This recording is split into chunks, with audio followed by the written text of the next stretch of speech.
스펙, 새로, 정보, 새로, 그야말로 취업 준비, 새로인 취준생을 위한 취업정보쇼 취업을 부탁해. 네, 오늘도 취업의 문을 향해 힘차게 달려볼까요?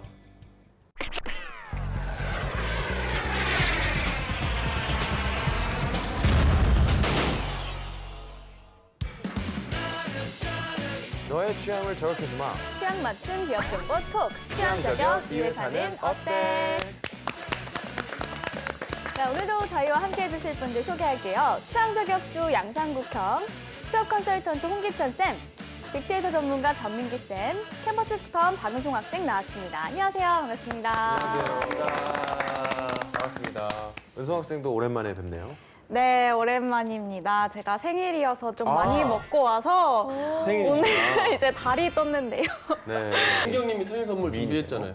은성 학생 건 준비 안 했고 제가 박재정 씨 온 지 오래됐는데 네. 빅데이터 분석을 그동안 귀찮아서 안 했는데 이제 박재정 씨로 한번 해봤어요. 진짜요? 네, 올해 1월 1일부터 분석을 해봤더니 연관어 1위가 강다니엘 씨도 나오고 진짜요? 2위가 시우민 이불 밖은 위험해라는 네. 프로그램이 52 연관어 중에서 유일하게 나왔습니다. 그래서 그다음에 뭐 박보람, 윤종신 정도인데 보통 연예인들 치면은 친한 연예인이라든지 동료 연예인들 이름 많이 뜨거든요. 네.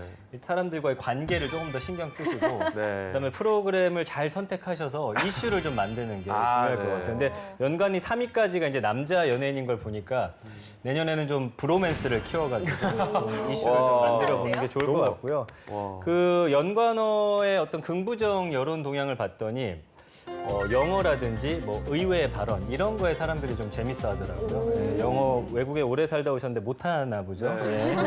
그다음에 이제 부정적인 멘트 보면은 노잼 뭐 이런 단어들이 있으니까 이런 걸 좀 잘 갈고 닦아서 네. 네, 빛나는 연예인으로 알겠습니다. 남아주시길 바랍니다. 네. 아, 오늘도 빅데이터. 약간 전 보는 기분이네요. 네. 자, 오늘 취향 저격 오늘의 기업 한번 찾아볼 텐데요. 어딘지 화면으로 만나보시죠.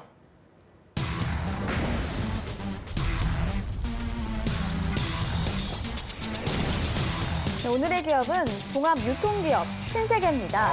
그죠. 네. 1991년 삼성그룹으로부터 분리 독립해 1997년 공식 출범한 기업인데요.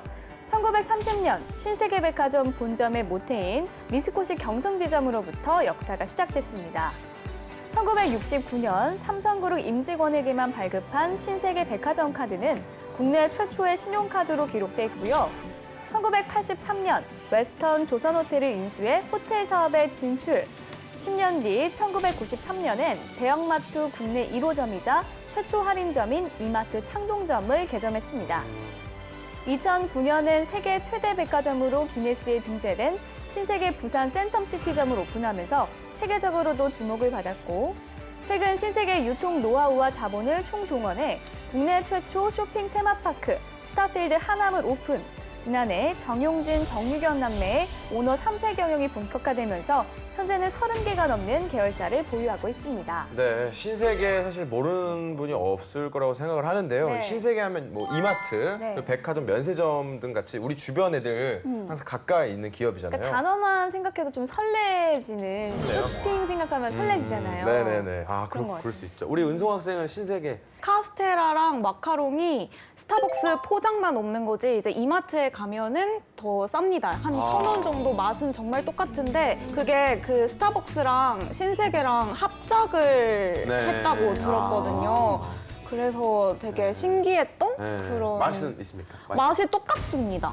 그러니까 맛이 있습니까? 네, 당연히 네. 맛있죠. 아, 네. 저렴하게 이마트에 가면 드실 수 아, 있습니다. 좋은 정보 너무나도 감사합니다. 우리 꾸기 형도 신세계 당연히 아시죠? 일단 뭐 신세계 하면 또 이정재, 황정민 씨 끝나죠, 끝나죠. 맹활약을 했던 그만큼 한 근데 번만 해주세요. 명대사 있잖아요. 나 그런 거 잘 못해요. 그런 거 잘 못해요. 왜 부끄러워하세요? 그런 거 부끄러워. 알겠었어요. 난내 거 아니면 난 많이 제일 부끄러워해서 저는 이게 백화점에 사실 문화가 조금 없었었어요. 네. 왜냐하면 이게 어릴 때 백화점을 그렇게 가보지를 않아가지고 이제 좀 도시를 나와보면서 정말 큰 기업이구나. 그리고 이마트도 이제 많이 생기고 하니까 약간 동네에 이마트랑 뭐 이런 거 홈플러스나 이런 게 있어야 이제 부자 동네 같은 느낌이 들잖아요. 네. 그래서 신세계에 대한 이미지는 좀 크다. 네. 왜 웃어요? 왜 웃어요? 아니 재밌어서. 자, 우선 그 신세계에 대한 빅데이터부터 한번 알아보도록 하겠습니다. 네, 그냥 신세계로 하면 한 100만여 건이 훌쩍 넘는 게 언급이 되고요. 신세계 그룹으로 해도 15만 건 정도니까 신세계에 대한 관심 상당히 높다라는 걸 알 수가 있고요. 네. 연관어 1위는 신세계 백화점이었습니다. 그리고 매장, 맛, 정용진 부회장, 스타필드, 뭐 이마트, 브랜드, 센텀시티, 메뉴, 맛집, 밥, 쇼핑. 그러니까 두 가지 키워드로 정리가 되는 것 같아요. 쇼핑하고 맛집이거든요. 그러니까 백화점 안에 있는 어떤 음식점이라든지 푸드코트 자체가 워낙 여성분들이 좋아하다 보니까 연관어 역시 이런 쪽으로 좀 많이 볼 수가 있어요. 근데 제가 궁금한 게 하나 있는데 네. 근데 왜 스타필드 안 하면 신세계로 안 하고 스타필드로 한 거예요? 이마트도 백화점이 아니라 이렇게 종합. 복합 이런. 롯데나 신세계, 현대백화점 같은 이미지를 좀 불식시키고 전혀 새로운 이 쇼핑 또 유통 테마파크 뭐 이런 것들을 이미지화 시키기 위해서 전략적으로 딴 거네, 그럼. 아니 같은 회사에서 하지만 아니, 그 표면적인 색깔은 이미지는 오히려 좀 다르게 가는 거죠. 그렇게 이해하시면 되겠습니다. 그럼 이 신세계 채용 어떻게 진행될까요? 실제로 이제 17년 하반기 신세계 그룹 전 신입사원 모집이 있었어요. 네. 그래서 그룹별로 다양한 채용이 있었고요. 이마트 신세계, 그다음에 신세계 인터내셔널, 여기도 패션 사업도 진행을 하고 있거든요. 네. 그다음에 뭐 신세계 푸드, 급식 사업을 진행하고 있고요. 또 신세계 건설, 신세계 INC, 이건 이제 SI, 그러니까 시스템 쪽 잡아주는 이공계들한테 채용이 또 있고요. 그다음에 앞서 얘기했던 스타필드 이쪽은 신세계 사이먼에서 지금 담당하고 있고요. 부동산 개발 사업을 하고 있는 신세계 프로퍼티도 있고요. 그다음에 신세계 TV 홈쇼핑, 그리고 또 요즘 광고에도 많이 나오는 쓱닷컴, 그다음에 또 이제 신세계 LMB에 이르기까지 여러 그룹의 채용이 있었어요. 근데 신세계 같은 경우에는 실제로 이제 면접 전형을 10월에서 12월 초까지 진행을 하고요. 그 다음에 프로페셔널 인턴십을 12월 말부터 한 2월 초까지 진행을 하게 됩니다. 그 다음에 이제 최종 면접을 18년 2월에 보고 그리고 나서 입사가 이루어지는 좀 과정 자체는 좀 긴 프로세스이다 이렇게 이해하시면 되겠습니다. 네, 알겠습니다. 자, 이번에 학생들의 의견 들어볼 텐데요. 좀 오늘만큼 학생들이 할 얘기가 많았을 것 예. 같아요. 네, 그렇죠. 아까 상국이 형이 이제 신세계는 비싼 동네에만 있다고 했는데 그 말이 괜히 나온 게 아닌 것 같아요. 이제 학생들도 신세계 하면은 백화점이 먼저 떠오르고 좀 고급스러운 이미지다라는 말이 많았는데요. 근데 또 이제 하반기에 지원을 한 학생은 만나지 못해서 그런지 이제 또 계열사에 관한 인식은 좀 적었던 것 같습니다. 네, 알겠습니다. 자, 그럼 신세계에 대한 친구들의 얘기 화면으로 만나보겠습니다. 아, 이문 학생이네요. 생일인데 골라봐요. 이거 사고 싶은데 이것도 괜찮은 것 같고 뭐 괜찮은 거 없어요? 비싼 거.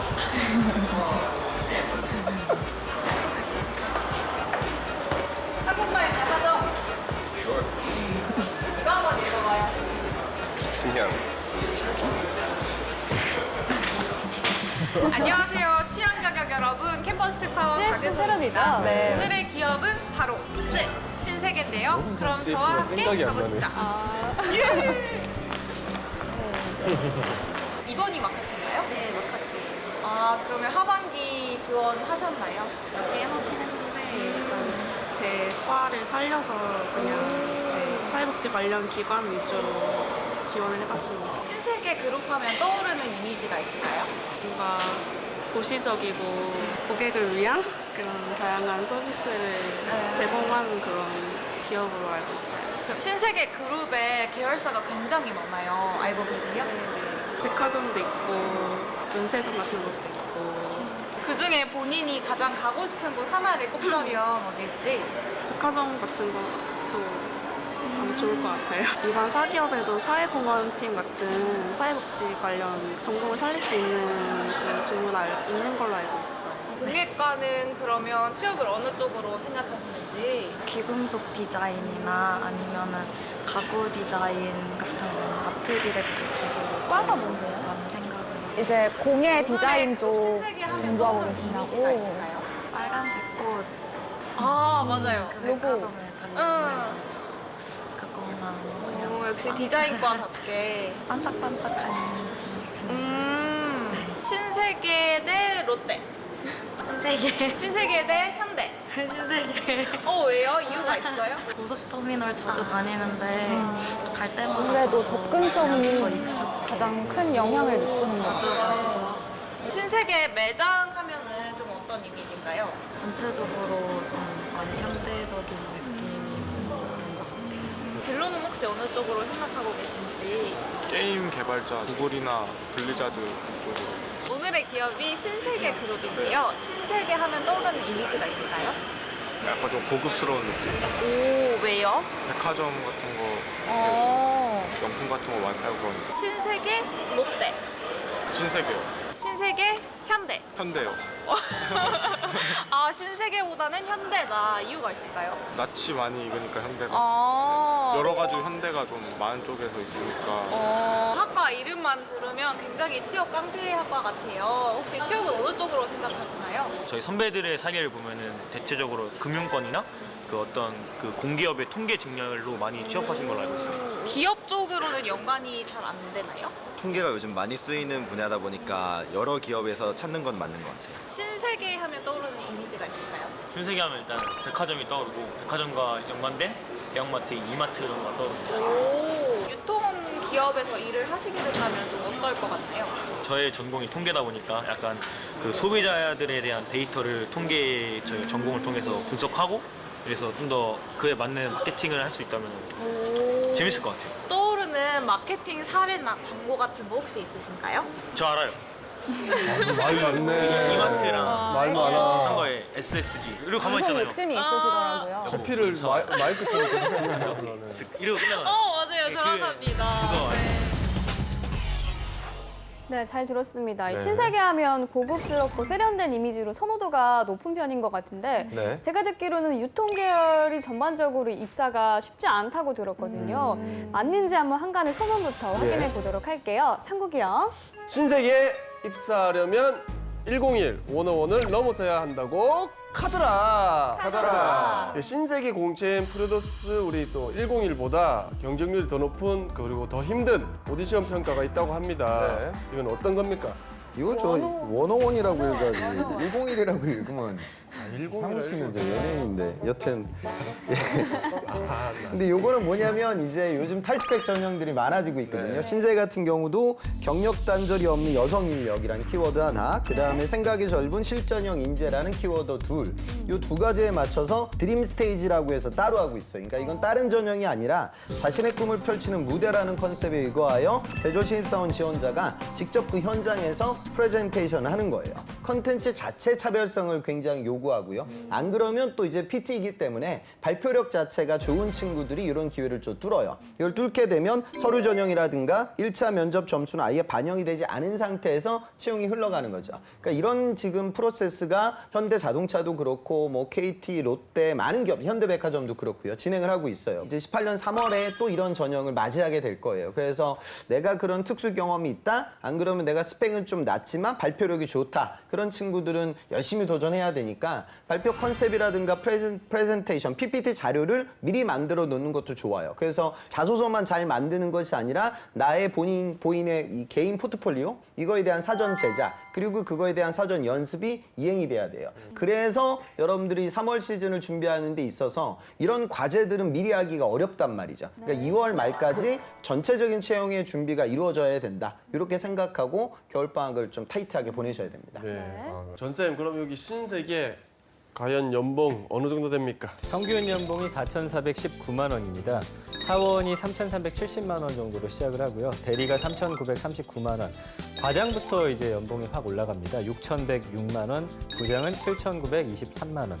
그 초반에 어떤 연봉이 조금 낮은 편이긴 하지만 과장 이후에는 뭐 대기업 못지않은 큰 연봉을 받고 있다 이렇게 볼 수 있겠습니다. 네. 그럼 홍쌤, 신세계 입사하려면 어떤 스펙이 필요할까요? 실제로 이제 신세계 건설이 입사했던 재학생인데요. 이 친구는 지방대 출신이고 학점은 뭐 3점 중반, 3점 중후반 정도. 토익 점수도 없었고요. 전공은 또 전자공학이니까 건설하고는 좀 거리감이 있어요. 근데 이 친구는 이제 방공장교로 업무를 수행했었는데 현장에서 시공을 업무를 수행할 할 수 있는 그런 좀 터프한 이력들을 보는데 이런 부분들이 잘 통용이 돼서 설득이 돼서 취업이 됐고요. 그다음에 이마트 에브리데이 인턴 파트에 취업했던 제 학생인데 이 학생은 학교는 이제 건동공이고 그다음에 학점은 3점 한 중반 정도 그리고 이제 광고 홍보를 전공했고 토익은 한 800 중반 그다음에 토스는 한 6급밖에 안 됐어요. 근데 이 친구의 강점은 롯데 제과 쪽에서 마케팅 인턴을 한번 했고요. 그다음에 TBWA 굉장히 유명한 광고 회사에서도 인턴을 했고요. 그다음에 또 다음 커뮤니케이션에서도 인턴을 했어요. 그러니까 실제로 이 유통업이라는 게 이제 단순히 물건만 판매하는 유통이 아니잖아요. 그러니까 광고도 중요하고 유통 채널에 대한 안목이 필요한데 이런 부분들로 어필할 수 있는 이야기 소재가 많았단 말이죠. 그래서 전환이 되는 인턴은 당연히 쓰는 거고 내가 인턴 생활을 통해서 직무적인 역량을 보강해야 된다. 이런 분들 하는 게 좋아요. 근데 제가 앞서 답변에서 말씀드렸다시피 3월 달이 되게 되면 이런 오디션 전형들도 준비를 해야 되고 과제를 써야 되기 때문에 준비할 수 있는 시간이 많지는 않아요. 그러니까 내가 뭐 전공 예를 들어 철학이다. 그리고 경영 복전도 없다. 인턴 경험도 전무하다. 그런 분들은 겨울 때 직무적인 경험을 하나 정도는 만들어야 될 거예요. 그러니까 각자 상황에 맞춰서 겨울방학 플랜을 꼼꼼하게 짜는 게 지금 방송 나가는 이 시점에서 가장 중요한 의사결정 요인이 될 겁니다. 자, 이번엔 기업에 대해 좀 더 깊숙이 알아보도록 하겠습니다. 핫한 키워드로 기업을 저격해보는 시간이죠. 창국이형. 네. 키워드로서 저격하도록 하겠습니다. 꾸기의 해시태그. 자, 첫 번째 해시태그 보도록 하겠습니다. 다 뜯어지네. 짜잔. 샵 숨겨진 조력자, 샵 신화는 계속된다. 쭉입니다. 네. 자, 지금의 우리 신세계가 있기까지 가장 큰 공로자는 이데오너인 이명희 회장인데요. 예. 그녀가 신세계를 성공시키는데 숨겨진 조력자가 있다고 합니다. 그의 힘이 지금 3세 체제인 지금까지 이어지고 있는데 이 사람이 누군지 한번 알아보도록 하겠습니다. 네, 이 신세계 숨은 조력자 전쌤 누굴까요? 일단 뭐 정용진 신세계 부회장하고 정유경 신세계 백화점 부문 총괄 사장이고요. 이명희 회장 같은 경우는 삼성 창업주 고 이병철 회장의 딸이자 이건희 회장의 동생입니다. 다들 네. 아시다시피 아버지 이병철 회장이 경영 철학을 그대로 물려받아서 믿지 못하면 아예 쓰지 말고 일단 쓰면 의심하지 말아라. 그리고 국내 제일은 안중이 없다. 선진국과 맞서 이겨야 한다. 뭐 이런 주장들을 하고 있는데 남매가 잘하고 있습니다. 지금 신세계그룹 남매 경영 체제가 굉장히 정착됐다라는 평가를 받고 있고요. 이마트하고 신세계 백화점을 나눠서 경영을 하고 있는데 굉장히 성공적인 그런 업적을 보이고 있습니다. 특히 정용진 부회장의 업적이 눈에 띄는데 최근에 이 경영인으로 안착했다라는 평가를 듣게 한 1등 공신은 아까 이야기 나왔던 스타필드입니다. 네. 역시나 굉장히 큰 이슈가 됐고요. 신개념 쇼핑 테마파크, 이 스타필드 하남 같은 경우는 정 부회장에게 굉장히 특별한 의미가 있는 곳인데 신세계그룹의 역량을 모두 쏟아부은 초대형 프로젝트였고요. 뭐 백화점, 대형마트, 기존의 어떤 유통 포맷이 아닌 새로운 유통 플랫폼으로서 자리매김을 했습니다. 지금은 고양시에도 하나 크게 오픈을 했죠. 이때 당시 하남에 이제 테슬라 전기차 매장 들어가면서 이런 것들도 굉장히 획기적인 일이었거든요. 뿐만 아니라 이제 자체 식품 브랜드 피코크라는 곳도 굉장히 이슈가 됐고 초저가 자체 브랜드죠. 노브랜드. 그다음에 이마트 24 해가지고 편의점까지 지금 다 손만 댔다면 대박이 터지고 있습니다. 그러면서 2015년에 출시했던 아까 SSG페이, SSG.com을 선보이면서 유통업계 돌풍을 불러일으키고 있는데 뭐 이 정도면은 이명희 부회장의 정말 오른팔 왼팔로 두 사람이 손색이 없지 않나 그렇게 보고 있습니다. 네. 국내 대기업들은 세대가 이어져도 창업주의 경영 마인드가 이어지는 기업들이 참 많은데 삼성이 특히 좀 두드러지는 것 같거든요. 이런 측면이 좀 당당점이 있을 것 같아요, 옹쌤. 그러니까 계열 분리가 잘 된 케이스라고 우리가 보죠. 그러니까 하나에다 삼성이었는데 떨어져 나온 뭐 대표적인 예가 CJ가 되겠죠. 그러니까 CJ가 제일재단으로 나와서 우리나라를 대표하는 종합 엔터테인먼트 기업으로 거듭났고요. 신세계 같은 경우도 롯데, 뭐 현대백화점 그룹과 함께 시장을 지금 나누고 있는 대표적인 유통기업으로 거듭나게 됐죠. 그러니까 삼성에서는 예전부터 업에 대한 본질을 잘 알아야 된다 이런 얘기를 해왔거든요. 백화점이라는 건 거점을 어떻게 선정하고 그 상권에 대한 분석이 굉장히 중요하기 때문에 그래요. 그래서 이런 꾸준히 이어지는 과정들 속에서 계열사들이 성장을 하고 있다. 그렇게 보시면 될 것 같습니다. 네, 알겠습니다. 다음 해시태그 보겠습니다.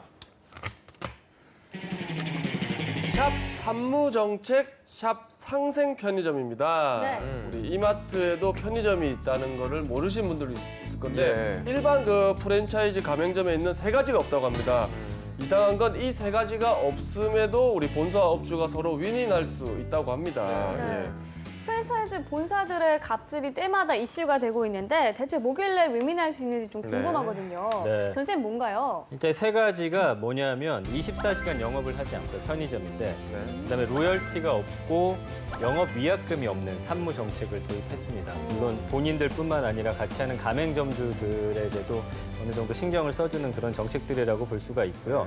신세계 이마트 여기서 확장되는 이미지이기 때문에 사람들에게 어떤 호감적인 이미지를 준다라고 하는 게 아마 굉장히 성공적인 요인이 아닌가 싶습니다. 24시를 하고 싶으면 24시간을 하고 2시간 열 거면 2시간 열고 이래도 뭐 되네요. 2시간은 안 되겠죠. 뭐 점심때 바짝 열고 닫으면 안 돼요? 아니 그거는 뭐 양상국 씨가 사서 그렇게 하시면 되지 않을까 싶긴 하고.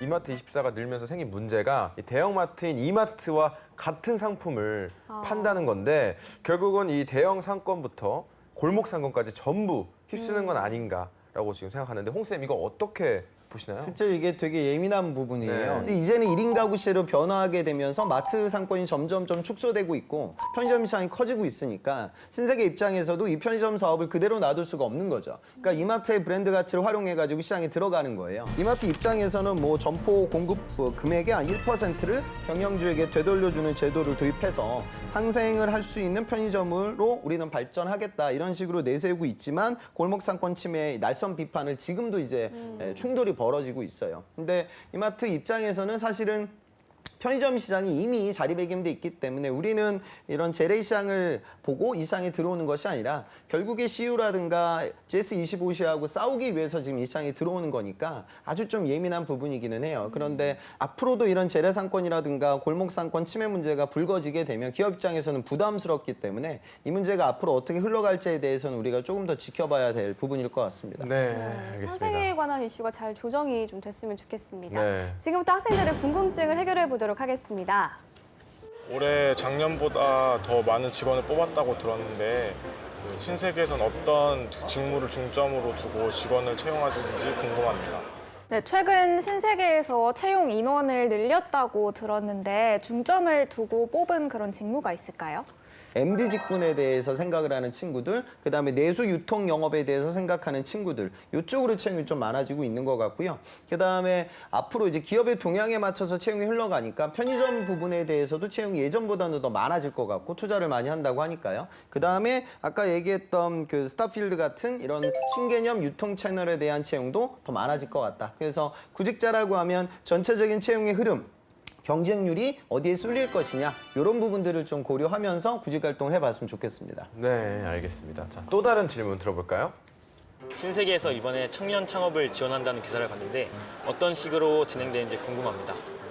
근데 이제 창업 지원이라는 건 뭐 신세계뿐만이 아니라 우리나라 금융권 또 많은 기업들이 사회공헌 활동의 일환으로 청년진을 지원하는 활동을 해요. 근데 다만 제가 좀 그 실제 학생들을 많이 만나보면서 느끼는 부분들은 경우에 따라서는 이거 자체를 스펙으로 생각하는 친구들도 많아요. 그러니까 애초에 창업을 할 때 창업해서 성공하겠다는 생각을 갖고 있는 것이 아니라 우리가 마치 대외 활동이나 인턴 도전을 하듯이 이런 활동들을 해요. 한번 또 거기에 성공하게 되면 그 경쟁력이 생기니까 사업 제안서를 잘 쓰게 되거든요. 또 이런 활동들을 너무 많이 하게 되면 또 취업의 입장에서는 너는 애초에 뭐 창업의 뜻이 있었나? 이렇게 역효과가 날 때도 있기 때문에 좀 고려를 하고 도전을 해봤으면 좋겠습니다. 네.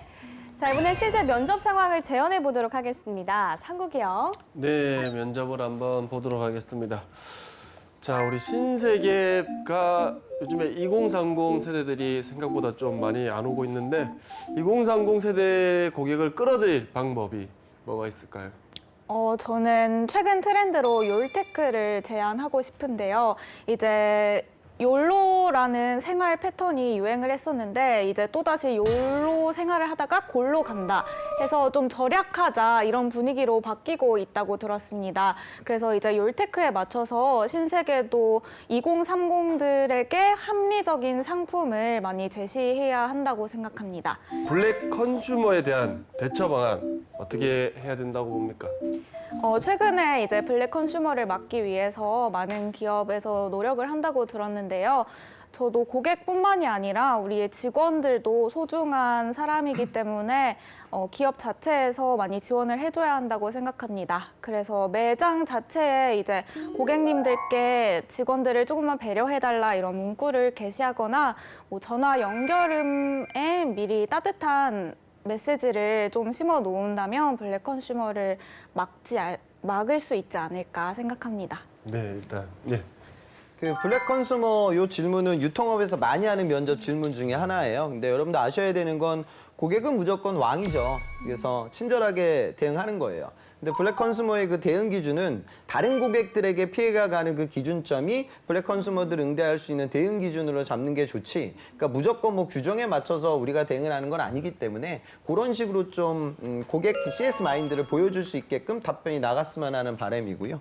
그다음에 아까 2030 세대 또 은송 학생 답변도 좋았고요. 근데 실제로 보면 그러니까 저는 그 스타필드가 저도 이제 가보면서 좀 놀랐던 부분은 뭐냐면 저는 과거에 그러니까 제 가족들하고 이제 쇼핑을 가게 되면 우리 남자들은 좀 쇼핑에 좀 힘들어 하잖아요. 그러니까 백화점 가게 되면 뭐 끌려다닌다 이렇게 표현을 하는데 그런 고객들한테 새로운 가치를 주고 있어요. 그래서 그러다 보니까 아까 테슬라와 관련된 전략이 나왔던 거고 저도 그 스타필드 가니까 BMW 매장 자체가 거기 입점돼 있더라고요. 그래서 남성 고객들이 또 그런 매장들을 참여하게 만들고요. 또 제 아이는 또 거기 레고 관련된 그런 아이템들이 많고 요즘 뭐 몬스터라고 해서 직장인들 사이에서 그런 유통 매장에서 스포츠 활동을 하게 되는 과거에 대한민국에 전혀 없었던 여가 활동이 또 이제 하나의 장르로 자리매김되고 있거든요. 그러니까 청춘 남녀들도 데이트하기 너무 좋더라고요. 그러니까 우리가 데이트라고 하면 과거에는 뭐 영화만 보고 쇼핑만 했는데 거기서 그런 다양한 스포츠 활동들을 할 수 있는 기회를 더 주니까 테마파크로 변신하고 있는 거죠. 그러니까 결국에는 2030 세대들에게도 그런 부분들을 좀 강화시키기 위해서 전략을 짜고 있을 거예요.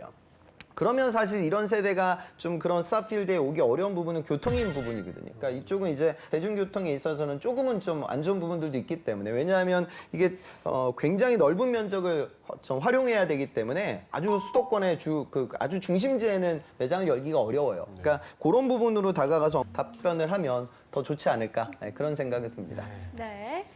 자, 지금까지 신세계에 대해서 알아봤는데요. 은송 학생 어떤 매력을 느꼈나요?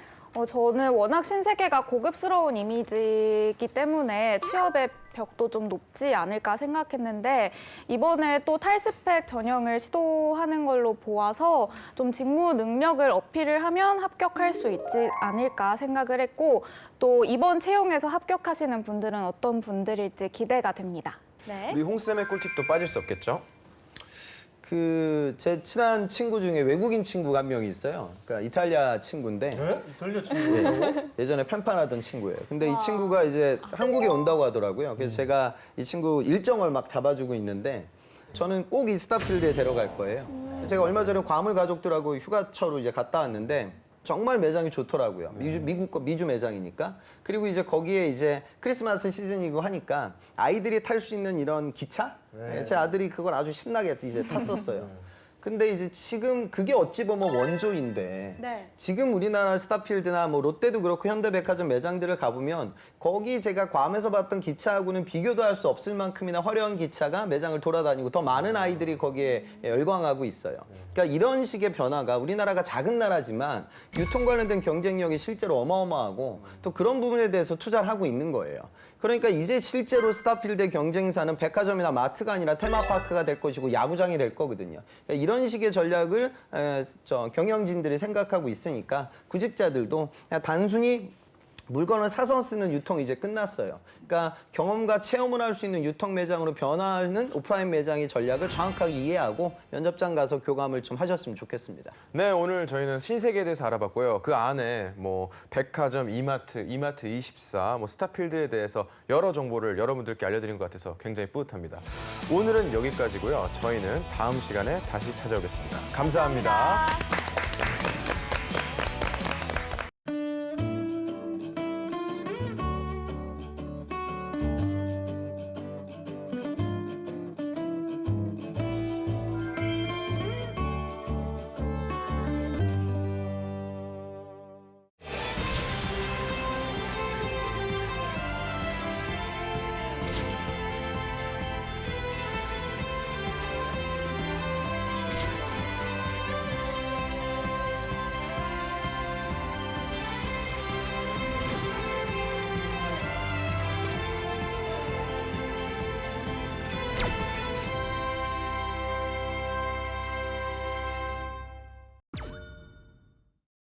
직업 기초 능력이라는 게 준비하기가 참 내용이 포괄적이잖아요. 네, 그래서 그렇죠. 어려워하는 분들이 많더라고요. 면사포에서 그 직업 기초 능력을 뽀개보는 시간을 갖도록 하겠습니다.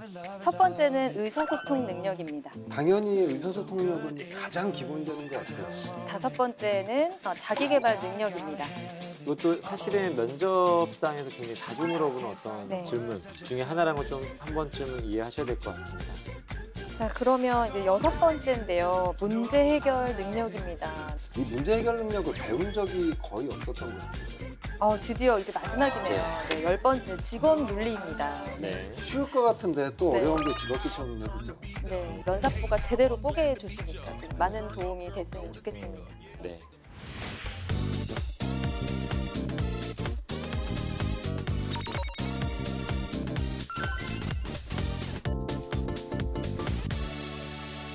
자, 그러면 이제 여섯 번째인데요. 문제 해결 능력입니다. 네, 문제 해결 능력 부분을 참 어려워해요.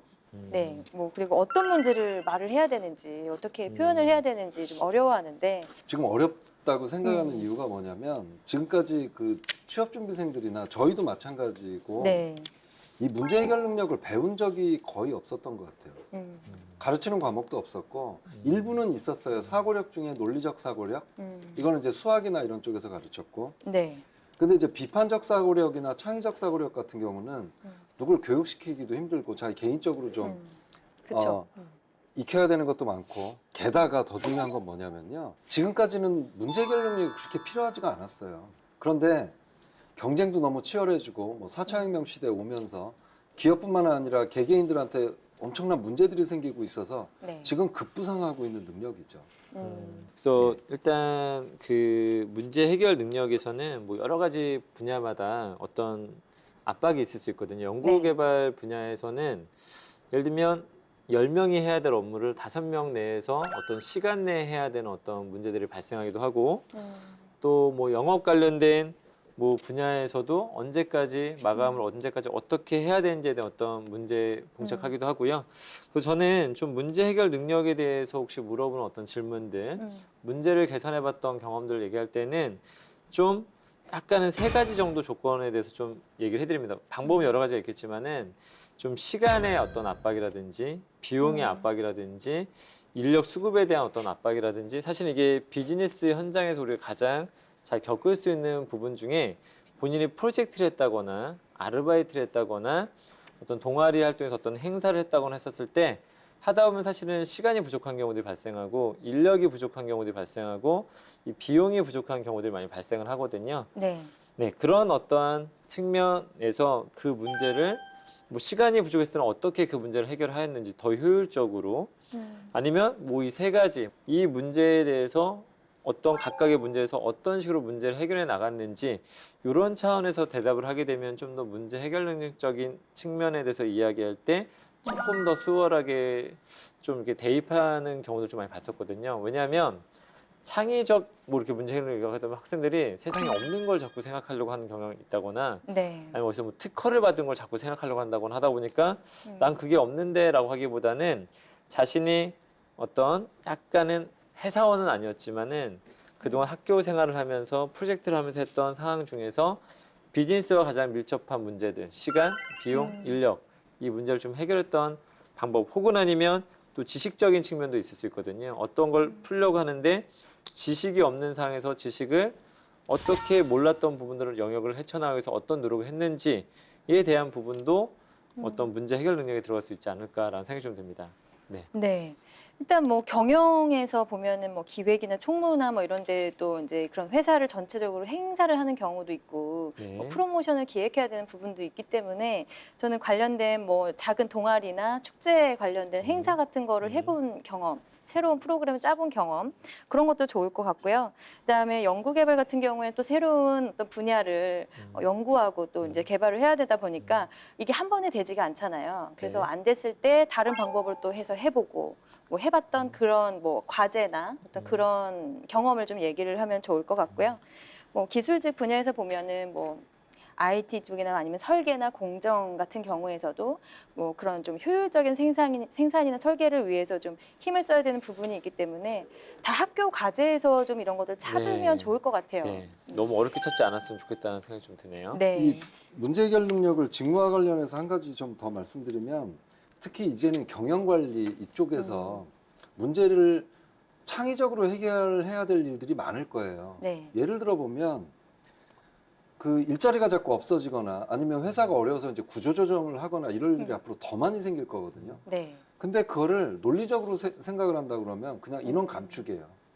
그런데 꼭 이런 방식이 맞는 거냐? 창의적 사고력으로 생각을 하면 다른 방식도 있거든요. 예를 들면 이것도 제가 아시아나항공 예전에 있을 때는 어떻게 했냐면 다 돌아가면서 휴직을 한 번씩 한 거예요. 전 직원들이. 그래서 인건비를 감축한 거죠. 한 달, 두 달씩 휴직을 하고 그 당시 그 급여를 받지 않고 안식휴직 제도라고 그랬는데 네. 이런 건 창의적 그 해결 방법의 하나라고 저는 생각을 해요.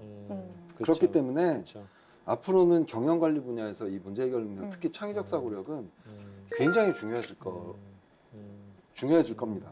근데 저도 하나 좀 예를 들어주고 싶은 게 하나 있는데 그 또 인력 관리에 대한 부분을 좀 얘기하시다 보니까 이전 한 친구가 군대에서 있었던 좀 경험을 얘기했었는데 사실 군대 경험도 충분히 살릴 수가 있거든요. 어떤 친구들은 아 군대 경험을 일단은 빼고 써야 된다고 생각할 수 있는데 군대 경험 중에서도 한 친구가 이제 그 불만 중에 가장 큰 불만이 뭐냐면 경계 근무를 할 때 고참들은 항상 그 일과 시간에 그리고 좀 이제 그 약간 이등병이나 일병들은 새벽 시간이나 밤 시간이나 이런 시간에 항상 힘든 시간에 배치되다 보니까 항상 이 부분에 대해서 좀 익명의 어떤 소리로서 좀 이렇게 좀 조정해 줬으면 좋겠다. 너무 힘들다 이런 얘기가 나왔는데 이거를 잘 수정했던 사람이 있었거든요. 이걸 어떻게 행정요원이 고쳤냐면은 시간대별로 전부 다 이 배치를 할 때 옛날에는 그냥 이렇게 했었는데 좋은 시간대 뭐 내가 일을 했다 하게 되면은 초소 근무를 했다 그럼 플러스 1점. 그 다음에 예를 들면 새벽 시간에 했다 하게 되면 뭐 플러스 4점. 이런 식으로 나중에 합산을 하다 보니까는 몇 번을 했냐가 중요한 아니라 포인트가 얼마큼나 있냐. 누군 너무 편한 시간에 있어가지고 어떤 사람은 똑같이 경계 근무를 했지만은 포인트가 적고 어떤 사람은 좀 적게 하더라도 포인트가 높을 수도 있고. 그래서 그 합을 적당하게 이제 맞춰가면서 하고 또 이 안에서 약간 이제 선임들의 어떤 경쟁심을 불러일으키기 위해서 포인트가 높게 되면 뭐 휴가를 더 준다든지 라고 하면서 어떤 고참들의 어떤 반발도 없애주고 또 이제 아래 계급의 어떤 친구들 같은 경우는 좀 더 편한 어떤 시간에도 일할 수 있는 어떤 환경을 조성했던 것도 문제 해결 능력이 될 수 있지 않을까라는 생각이 좀 듭니다. 네. 특히 또 문제 해결 능력은 필기를 준비할 때 또 어려움을 겪는 과목이기도 해요. 특히 논리 문제가 좀 어려운 경우가 많죠. 그래서 논리 게임이라든가 3단노법 이런 거 있는데 예전에 그 문제 해결 능력을 평가하는 방식은 주로 논리적 사고력 위주였는데 요즘은 창의적 사고력 문제도 나오고 그다음에 창의 면접이 또 별도로 이렇게 독립적으로 네. 치러지기도 하죠. 네. 그리고 자기소개서 항목에도 개선 사항이 뭐냐, 창의적으로 문제를 해결해 본 적이 있느냐 이런 걸 많이 묻기 때문에 이제 창의적 사고력에 대해서 신경을 좀 많이 써야 될 것 같습니다. 네.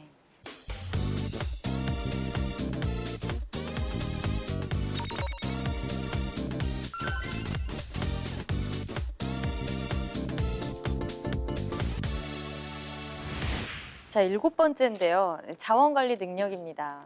네, 자원관리 능력은 크게 또 시간관리, 뭐 예산관리, 물적 자원관리, 인적 자원관리. 아까 어떻게 보면 좀 우리 문제 해결 능력에 있는 것과 또 약간 유사한 부분은 없지 않아 있다고 좀 말씀드리고 싶고요. 어쨌든 간에 회사란 것은 효율적으로 운영되어져야 되기 때문에 네. 그런 부분에서 얼마나 자원관리 능력을 할 수 있는가를 또 물어보는 영역이라고 볼 수 있을 것 같습니다. 네. 만약 내가 생산 관리를 지원한다고 했었을 때 사실은 쓸 수 있는 게 많지는 않아요. 쓸 수 있는 게 많지 않은데 대체로 물적 자원 관리를 가지고 표현하기는 어렵고요. 예를 든다면 뭐 프로젝트에서 인적인 어떤 자원들의 어떤 특성을 잘 파악해서 업무를 적절하게 분담시켜주는 어떤 부분들 혹은 아니면 어떤 제한된 시간 내에 어떤 친구들을 보게 되면 이런 게 좀 있더라고요. 프로젝트를 하기로 했는데 어떤 석 달 정도의 시간의 프로젝트 기간이었는데 2달 동안 했던 부분의 어떤 것들이 전혀 다른 어떤 방향을 가지고 했던 거라서 처음부터 석 달 동안 해야 될 일들은 한 달 동안 해야 되는 어떤 상황을 설정하고 그 안에서 문제를 어떻게 해결했는지, 자원을, 시간 관리를 어떻게 했는지, 인적 관리를 어떻게 했는지에 대한 또 부분에 대한 이야기를 또 많이 쓴다라는 것도 한 번쯤 이해했으면 좋을 것 같습니다. 네.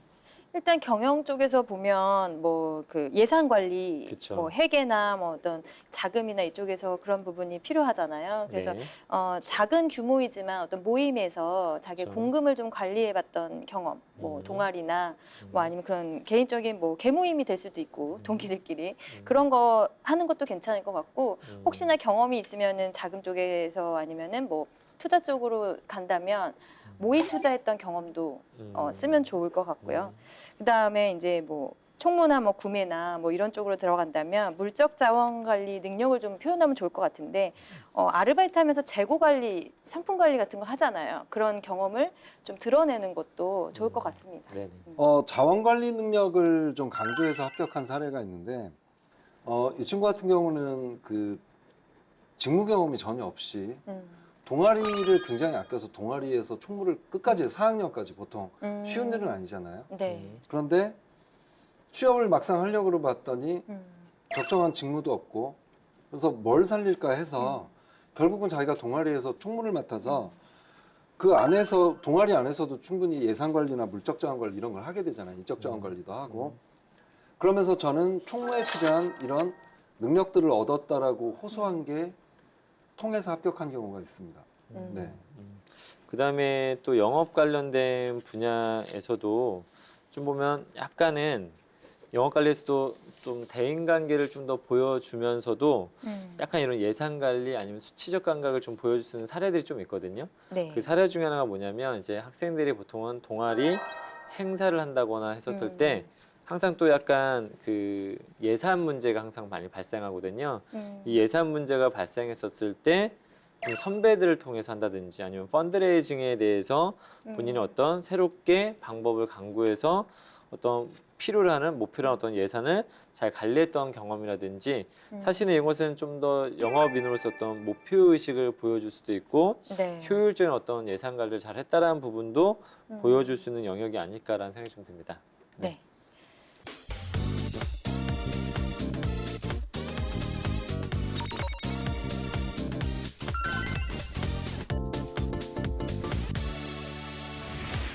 자, 그러면 8번째 기술 능력으로 넘어가겠습니다. 네. 기술하면 어떤 게 떠오르시나요? 사실 기술하면 뭔가 되게 어려운 뭐 나는 못할 것 같은 그런 생각이 좀 들거든요. 취업 준비생들도 똑같은 생각을 하는 것 같아요. 왠지 기술 능력하면 공대를 나오거나 뭐 엔지니어 관련된 자격증을 따거나 실제로 연구나 기술 직무에서 일을 할 수 있는 그런 기술을 그 고난이도 어려운 기술을 생각을 하는데 네. 사실 직업기초능력에서 말하는 기술 능력은 그렇지가 않아요. 네. 특히 신입사원들은 사무실에 딱 들어가면 자기 눈에 들어오는 기계를 전부 다 다룰 줄 알아야 되거든요. 거기서는 뭐 전화기부터 복합기까지도 있고요. 빔도 있고 그렇거든요. 그래서 일상생활에 활용하는 능력을 뜻하는 경우가 훨씬 더 큽니다. 네. 그래서 적용되는 직무도 공통적으로 다 적용된다고 보면 될 겁니다. 네. 일단 뭐 영업 직군에서도 만약에 그 일반 영업일 수도 있지만 기술 영업을 할 수 있잖아요. 그래서 네, 전공자들이 이제 많이 가는 경우가 있기 때문에 주로 이제 전공 지식이나 아니면 기계나 툴에 대한 이해를 얘기를 하기 때문에 뭐 관련된 현장 실습이나 아니면 자격증 공부했던 그런 것들을 잘 습득을 했다 이런 사례가 있으면 표현을 하면 좋을 것 같아요. 네. 그래서 뭐 이렇게 영업이나 이런 쪽 가는 친구들 보게 되면은 또 기술 기반의 어떤 회사를 가거나 하는 친구들은 회사 가서 아예 CAD를 배우시는 분도 있더라고요. 그래서 문과생이라 하더라도 그런 것들을 좀 익혔다라면 좀 적극적으로 얘기하라고 하는데 예를 들면 문과생이라 하더라도 만약에 내가 프로그램을 좀 배웠다든지 아니면 빅데이터를 좀 배웠다. 요즘에 그 사실은 문과생과 이 기술 능력은 되게 동떨어져 있는 것처럼 보이지만 빅데이터 관련된 걸 굉장히 사실 요즘에 많이 배우고 있거든요. 네. 그런 것들도 하나의 어떤 기술 능력적인 어떤 측면에서 배워 나가는 것도 또 일상생활적인 부분 외 플러스 또 그런 부분들도 좀 잘 알아두면 좋을 것 같겠고요. 네. 그다음에 대체로 또 품질 관련된 분야에서는 약간은 막상 이제 기기를 다뤄야 되는 경우들이 많아서 장비나 네. 기기들을 다루는 경우들이 되게 많아서 그런 경우들이 좀 있더라고요. 보니까 어떤 회사에 가려고 하는데 이 사람이 그동안 다루었던 장비하고 회사에서 다루던 장비가 되게 다르게 되면은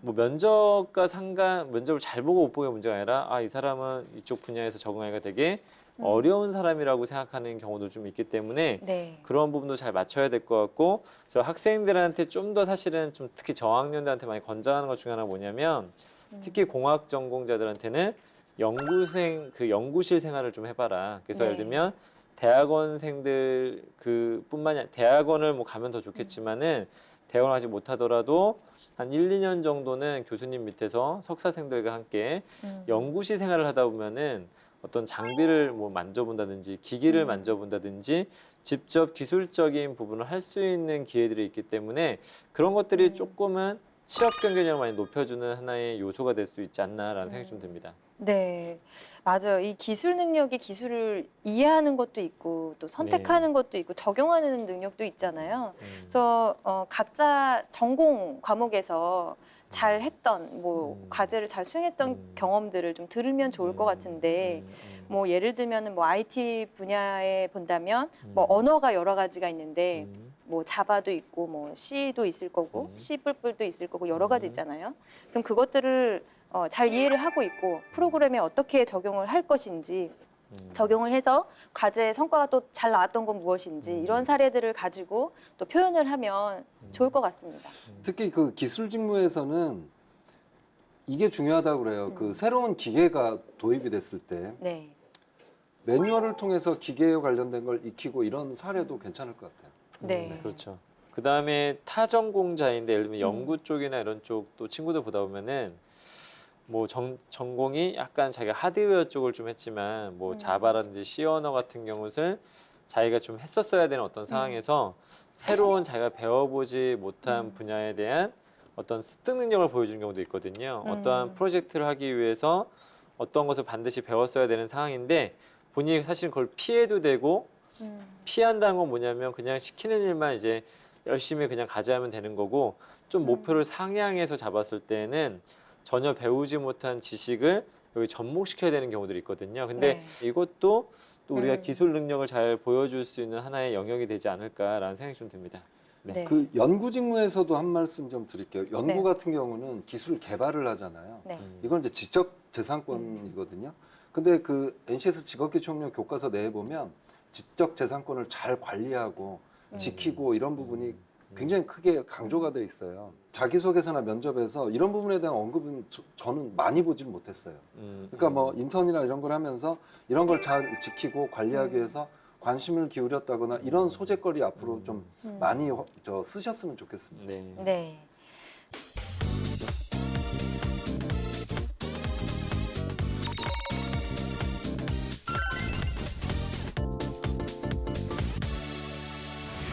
자, 그러면 9번째로 넘어가 보겠습니다. 네, 조직 이해 능력이에요. 네. 네, 조직 이해 능력은 요즘에 과거보다는 확실히 좀 많이 나오고 있는 영역 중에 하나인데요. 네.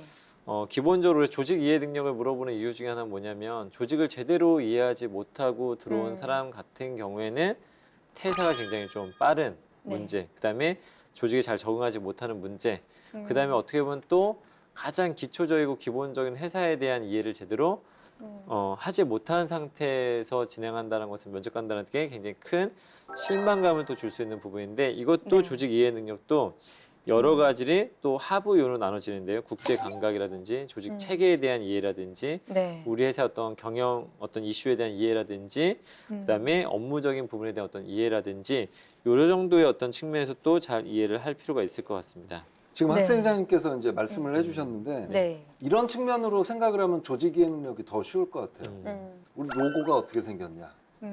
이제 필기로도 나옵니다. 그다음에 미션을 아냐, 비전을 아냐, 그쵸. 인재상을 아냐. 그다음에 우리 조직이 어떻게 구성되어 있는지 아냐. 사장님은 누구냐. 네. 이런 걸 물어보는 게 바로 조직 이해 능력의 이해를 평가하기 위한 방법이거든요. 그러니까 당연히 조직 이해 능력은 이런 것들을 이해하는 능력이라고 보시면 됩니다. 네. 조직 문화도 되게 중요하기 때문에 맞습니다. 그거를 미리 또 공부를 하고 가야 되겠죠. 저는 그 항상 로고를 강조를 해요. 로고에 보면 창업자라든가 조직이 애초에 세워지게 된 미션이나 철학 이런 것들이 디자인적으로 구현되어 있는 게 로고잖아요. 네. 그래서 로고 색깔이라든가 어떤 경우는 우리 회사 로고에 H가 몇 개냐 뭐 이런 것도 묻는 경우도 있고 아까도 말씀드렸듯이 이제 필기시험에 나오는 건 정도니까 얼마나 중요하면 이렇게까지 묻겠어요. 네. 특히 이 색깔 같은 데 보면 아까 말씀하신 조직 문화 이런 것도 들어가 있는 경우가 있거든요. 그래서 PT를 준비할 때 로고와 관련된 색깔을 바탕색으로 쓰거나 이런 것도 하나의 센스가 아닐까. 그쵸, 센스죠. 네. 네. 그리고 또 보게 되면 영업 관련된 분야에서 특히 회사의 어떤 사업에 대한 이해를 되게 많이 시키는 것 같아요. 그래서 사업에 대해서 근데 사실 이건 준비를 어떻게 하냐 하게 되면은 사실은 회사 홈페이지라든지 회사 관련된 신문 기사라든지 이런 것들은 빼곡하게 좀 준비를 하셔야 하셔야 되는 영역 중에 하나이고 특히나 가장 자주 나오는 영역 중에 하나는 우리 회사에 대해서 아는 대로 설명해 보라고 한다든지 그쵸. 우리 회사의 사업에 대해서 혹은 그 회사 갖고 있는 기술에 대해서 설명을 해보라고 하는데 그 부분이 특히 많이 나와 있는 영역 중에 하나가 영어 관련된 부분이 될 가능성이 높습니다. 왜 그러냐면 연구 쪽의 어떤 학생들은 뭐 이걸 특별히 준비하라고 하지 않아도 자기가 그 분야를 해야 되기 때문에 비교적 또 그 분야를 해왔기 때문에 이해를 잘 하고 있는 부분도 좀 있고요. 근데 영업 쪽 학생들은 대체로 보게 되면 문과적 성향이 있는 친구들이 많다 보니까 특히 기술 기반에 관련된 회사들에 대해서 이 친구가 우리 회사의 솔루션이나 우리 회사의 기술이나 우리 회사의 어떤 이 역량에 대해서 어떻게 이해하고 있는지를 물어보는 경우들이 많기 때문에 특별히 공부가 많이 되어야 될 것 같고 이건 사실은 이제 서류를 쓰는 어떤 단계에서 조직에 대한 이해가 필요하고 특히 면접 단계에서는 굉장히 좀 작은 숫자라도 좀 아까 말씀하셨던 것처럼 로고 색깔이 무엇인지도 좀 잘 한 번쯤은 생각하고 가실 필요가 있다. 좀 민감한 사안에서 어떻게 보면 약간 퀴즈처럼 물어보는 데도 있어가지고 우리 회사 국내 공장 몇 개인지 말해봐라. 근데 여기서 당락이 결정되는 경우도 좀 있었다는 것도 염두를 하셔야 될 것 같습니다. 네. 네. 그리고 이거는 뭐 공통적으로 적용될 것 같은데 그 조직의 능력 중에 국제 감각이라는 하위 영역이 있어요. 그래서 네. 뭐 글로벌 기업도 마찬가지고 아닌 기업도 마찬가지일 텐데 어떤 그런 자금의 그 경영 중에서 회계나 자금 쪽에 그 환율, 해외 어떤 그런 시장의 변화라든지 아니면 우리 기업의 지금 시장 내에서 위치, 포지셔닝이 어떻게 되는지를 알아야 경쟁사와의 비교 분석이라든지 개선점도 얘기할 수 있고 또 해외의 신기술이나 뭐 트렌드 같은 것들을 좀 조사하고 분석하고 그런 걸 알아야 되기 때문에 이런 국제 감각을 좀 표현할 수 있는 친구들은 좀 드러내는 것도 좋을 것 같아요. 네.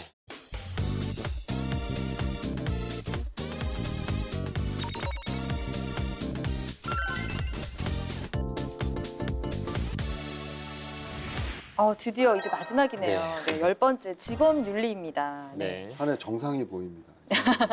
네, 직업 윤리 누구나 가지고 있어야 될 기초 소양이라고 뭐 생각이 드는데 어떻게 적용이 되나요? 저는 이 직업윤리는 특히 왜 그 윤리적인 문제로 인해서 기업의 이미지를 실추시키는 사건들이 많이 일어나잖아요. 네. 그런 게 구매라든가 아니면 연구, 뭐 기술 다 이런 쪽에서 벌어지는 일들이라고요. 네. 특히 영업도 마찬가지죠. 윤리적으로 어떤 행위를 하지 않고 뭐 요즘 뭐 김영란법까지 생겼는데 네. 여러 가지 영업 활동을 하다 보면 좀 그런 일도 발생할 수 있고 그렇기 때문에 직업윤리는 아주 밑바탕이 되는 그런 능력이 아닐까 싶습니다. 네. 뭐 이게 정상적인 거래, 공정한 거래나 평가 이런 것들을 했는지 우리가 또 물어보는 게 원칙을 잘 준수한 경험이 있느냐, 뭐 상사의 부정행위에 대해서 어떻게 생각하느냐 이런 것들이 있잖아요. 그래서 뭐 법무팀으로 이제 경영 쪽에 간다면 그런 부분도 있을 거고 일단 그 영업 쪽에서도 계약서나 뭐 법규나 이런 부분들도 좀 고려를 해야 되고 연구 개발 쪽에서도 연구자의 윤리라든지 그런 부분들도 생각을 해야 되고 뭐 기술직도 마찬가지로 규준이나 절차를 좀 고려를 해야 안전하게 또 할 수 있잖아요. 네. 그래서 그런 부분에서 내가 어떤 가이드를 잘 지켜서 좋은 성과가 났던 경험이나 아니면 내가 나와의 어떤 소신을 지켜서 다른 사람과의 약속은 아니지만 잘 지켜서 잘 좋은 성과가 났던 그런 경험을 좀 찾아서 얘기를 하면 좋을 것 같아요. 특히 저는 연구 쪽에서 이 직업윤리를 강조해야 된다고 생각을 해요. 제가 어느 오너분한테 들은 얘기인데 민감하잖아요. 이 기술이 유출되거나 네. 뭐 그런 일들이 많이 벌어지니까 정직성이나 이런 걸 아주 집중적으로 평가를 한다고 하더라고요. 네. 그러면서 이번에 탈락하면 어떡할 거냐. 연봉 더 높은 데서 뭐 의견 제시하면 어떡할 거냐. 이런 걸 통해서 이 사람의 윤리성까지 평가를 한다는 거죠. 왜 그러냐면 요즘 나노 시대를 맞이해서 막 카메라가 진짜 눈에 안 보일 정도로 되고 뭐 그러면 마음만 먹으면 얼마든지 뭐 유출을 할 수 있는 환경도 되고 그렇기 때문에 정말 신경을 많이 쓴다고 그래요. 많은 오너들께서. 네. 그러니까 원칙을 지키고 뭐 그랬던 걸 강조를 해야 되는 가장 핵심 부서는 연구다. 저는 이렇게 좀 말씀을 드리고 싶어요. 네. 여기 직업 윤리적인 측면이 크게 나왔을 때는 한 두 가지 유형으로 많이 나오거든요. 네. 경험 질문 나오거나 아니면 상황 질문. 그래서 조금은 이 사람이 직무상에서 겪을 수 있는 어떤 상황 제시. 뭐 예를 든다면 회사에서 사교로 골프를 접대를 금지하고 있는데 회사에서 가장 중요한 바이어가 골프 접대를 요구했을 경우에 본인은 어떻게 할 것이냐에 대한 뭐 이런 종류의 것들 혹은 아무도 없는 길에 10,000원짜리 한 장이 떨어져 있다면 본인은 이 상황에서 어떻게 할 거냐는 상황 질문 혹은 아니면 경험 질문이라고 하게 되면은 본인이 가장 윤리적으로 행동했던 원칙을 소신을 지켜서 행동했던 경험을 말해보라고 한다든지 혹은 아니면 좀 본인이 비윤리적으로 행동했던 경험을 말해봐라 라고 해서 좀 굉장히 당황하게 만드는 어떤 유형의 질문들도 있었다는 것도 한 번쯤은 알아두셔야 될 것 같습니다. 네, 지금까지 이렇게 10가지 직업기초 능력에 대해서 알아봤는데요. 많이 도움이 됐으면 좋겠네요. 네, 정신이 없네요. 네, 너무 많네요. 네, 쉬울 것 같은데 또 네. 어려운 게 직업기초 능력이죠. 네. NCS 채용에 꼭 필요한 직업기초 능력, 네, 면사포가 제대로 뽀개줬으니까 좀 많은 도움이 됐으면 좋겠습니다. 네. 서류뿐만 아니라 면접에서도 질문을 통해서 확인을 한다는 점, 그리고 관련된 사례를 좀 준비하면 좋겠다는 그런 말씀을 드리면서 우리 면사포를 시청하고 있는 취준생 분들도 참 고생이 많았을 텐데 힘든 일 다 잊고 네, 면사포 보시면서 힘내서 네, 2018년에는 꼭 취업 성공하셨으면 좋겠습니다. 네. 수고하셨습니다. 네, 수고하셨습니다. 네, 감사합니다. 네.